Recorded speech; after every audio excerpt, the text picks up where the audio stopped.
Alright guys, today I'm doing the review of this Origin Organic Triple Berry Sparkling Water. This was at the store, and I wanted to try it because I've tried bubbly, I've tried AHA, and this was a new flavor. So here we go.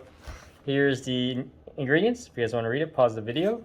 As it says right there, organic natural flavor. So let's open this up. Okay, so these are what the cans look like. Okay, let's do a quick taste test. Alright, so we're gonna open this up. It's chilled now, and